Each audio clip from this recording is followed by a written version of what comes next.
Na sexta-feira, quando se entregou para morrer em uma cruz, aquilo que nós olhamos da primeira canção, ele é uma cena muito marcante e chocante. Mas eu acredito que, de fato, aquilo que Cristo passou, conforme Isaías nos diz, quem sabe nós não olhamos através dessa encenação mínimo daquilo que Cristo passou. Mas, igreja, todo esse sofrimento, toda essa dor, se não houvesse o domingo, para nós não importaria nada apenas, pois Jesus seria mais um mártir que se entregou por causa de uma religião na história. A ressurreição, igreja, é a parte mais importante da vinda de Cristo aqui na terra. A ressurreição é que de fato nos faz compreender que Ele é o Senhor. Porque a ressurreição, ela significa o triunfo sobre a morte. Que esperança nós teríamos se nós tivéssemos um Deus, o Senhor, que acabou sua história por causa da morte. Que esperança nós teríamos de vida eterna? O apóstolo Paulo, no capítulo 15, no versículo 17 de 1 Coríntios, diz o seguinte: e se Cristo não ressuscitou, a fé que vocês têm é inútil, e vocês ainda estão em seus pecados.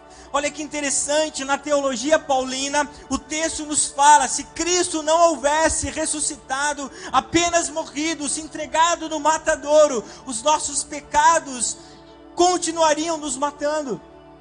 Porque Cristo, ele veio para triunfar sobre a morte. Cristo, ele veio para nos dar a vida eterna. E se o próprio Deus não obteve a vida eterna na cruz, que esperança nós teríamos? Igreja, a cruz para nós, ela é muito interessante, sim, muito significativa. Mas nós precisamos olhar toda a história bíblica. E a história bíblica do Deus que morreu numa cruz. Uau, pastor, um Deus que morreu numa cruz, sim, o Deus homem que morreu numa cruz. O Deus que as últimas palavras foram Eloi, Eloi, lama sabachthani. Deus meu, por que me desamparou? A cruz foi o momento de maior solidão que o Deus Filho passou aqui na terra, que o Deus Homem. De fato, quando o Pai o abandonou, ele gritou, por que eu fui desamparado? Mas o desamparo de Jesus na cruz foi para que eu e você jamais fôssemos desamparados. Jesus, ele ficou na cruz, naquele silêncio mortal, quando o Pai não falou nada. Sabe por quê, igreja? Para que eu e você jamais fôssemos abandonados. Olha para quem está do seu lado e diz o seguinte: jamais você será abandonado.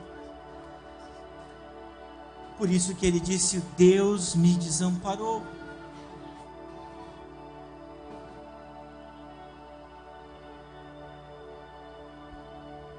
Nós podemos cometer um grande erro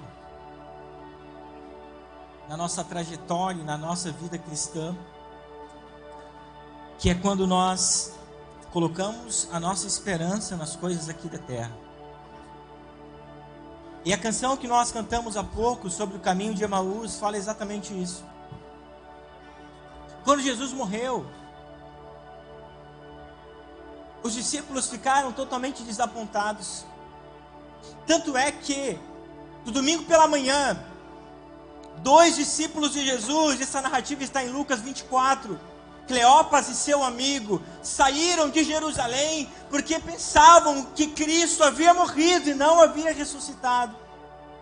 Então eles saíram desesperados por um caminho e foram sem esperança alguma para Emaús. Sabe, igreja, quando nós colocamos a nossa expectativa nas coisas aqui da terra, nós não temos esperança. Aqueles que vivem apenas para o hoje, aqueles que vivem apenas para essa vida, quando morrem não têm esperança. E os discípulos no caminho de Emaús estavam totalmente equivocados, porque eles pensavam que Jesus era um mestre, um rei, um Messias, que veio na terra para livrar eles do governo de Roma. E quando Jesus não ressuscitou, no domingo pela manhã, eles foram embora com a sua expectativa frustrada. Quantos de nós já não tiveram uma expectativa frustrada? Nós temos expectativas frustradas quando nós não colocamos a nossa expectativa em Jesus. Lucas também, capítulo 24, fala sobre Maria Madalena e outras mulheres que foram com ela no túmulo de Jesus. O texto é tão interessante que nessa narrativa de Lucas, capítulo 24, o texto diz que Maria Madalena, ao amanhecer de domingo, foram ao túmulo procurar o corpo de Jesus. Elas levaram especiarias para ungir o corpo de Jesus. Se elas foram atrás do corpo de Jesus, é porque elas não acreditavam que Jesus iria ressuscitar. Quando nós estamos convictos apenas com as coisas aqui da terra, quando um de nós morre, nós pensamos que tudo acabou ali. Mas quando nós estamos em Cristo, quando eu morrer, ou quando cada um de nós morrer, e aqueles que ficarem, vão lembrar das palavras de Jesus. Em João capítulo 14, eu sou a ressurreição e a vida. Aquele que crer em mim, mesmo que morra, viverá. Mesmo que morra, viverá. Essa é a esperança que a ressurreição nos trouxe. Não apenas a cruz, a obra completa de Cristo, é quando se deu a ressurreição no domingo. Sabe, igreja, se nós continuarmos com expectativas aqui na terra, sempre viveremos uma vida de frustração. Mas existe uma firme esperança nas coisas do alto. Lucas capítulo 24, versículo 2 até o 8. A narrativa diz o seguinte: e viram que a pedra tinha sido afastada da entrada. Quando entraram no túmulo, não encontraram o corpo do Senhor Jesus. Enquanto ele estava ali, perplexos, 2 homens apareceram vestidos com mantos resplandecentes. As mulheres ficaram amedrontadas e se curvaram com o rosto em terra. Então os homens perguntaram: por que vocês procuram entre os mortos aquele que vive? Ele não está aqui, ressuscitou. Lembrem-se do que ele lhes disse na Galileia: é necessário que o Filho do Homem seja traído e entregue nas mãos de pecadores, seja crucificado e ressuscite no 3º dia. Então lembraram-se dessas palavras de Jesus. Eu e você podemos viver não apenas nessa terra, porque ele ressuscitou. O triunfo de Cristo se dá por completo através da ressurreição. O apóstolo Paulo, diante de uma situação em Corinto, quando alguns irmãos estavam sendo persuadidos em não acreditar na ressurreição dos mortos, o apóstolo Paulo, em uma parte da sua defesa, no 1 Coríntios 15, versículo 20 e 22, ele diz o seguinte: preste atenção na importância da ressurreição para cada um de nós. Mas se de fato Cristo ressuscitou dos mortos, ele é o primeiro fruto da colheita de todos os que adormeceram. Uma vez que a morte entrou no mundo por meio de um único homem, agora a ressurreição dos mortos começou por meio de um homem só.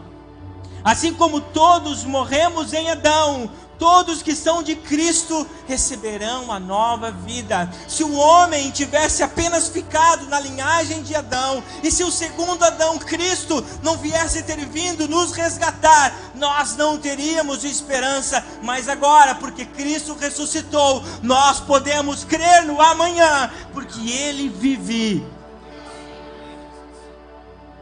Nós podemos crer não no amanhã dessa terra, não no amanhã que os nossos olhos enxergam, mas no amanhã que todos aqueles que têm Cristo, que aceitaram a Cristo, que aceitaram a cruz, terão um amanhã na vida eterna, aonde não haverá mais morte, aonde não haverá mais dores, porque Cristo ao terceiro dia ressuscitou, e Ele é a primícia da ressurreição. Ele é a primícia da ressurreição. Sabe, Marcos, qual é um dos seus maiores medos? É a separação da morte. É um dia de saber, pela ordem da vida, que os meus pais não estarão mais aqui. Mas a alegria que eu tenho transcende tudo a isso. Porque se um dia os meus olhos enxergarem o corpo dele já sem vida, eu vou dizer, porque ele vive, eu posso crer no amanhã. E um dia nós estaremos juntos na eternidade, porque ele ressuscitou como primícia daqueles que adormecem.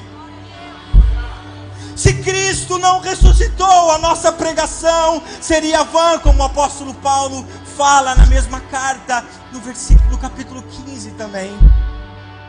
Não são nas coisas aqui da terra, não é aquilo que a terra pode me dar, mas é aquilo que Cristo prometeu para cada um de nós na eternidade com Ele. E isso é por causa que ao terceiro dia Ele ressuscitou. E todos aqueles que o receberam, deu-lhes o direito. Você pode dizer para quem está do seu lado, você tem o direito de receber a vida eterna. Você tem um direito de, quando chegar nos céus, encontrar aquele que vai ter as mãos furadas, vai ter os pés furados, vai ter o seu lado direito furado, mas vai estar em glória com Deus Pai e com todos aqueles que creram, porque Ele vive. Eu posso crer no amanhã.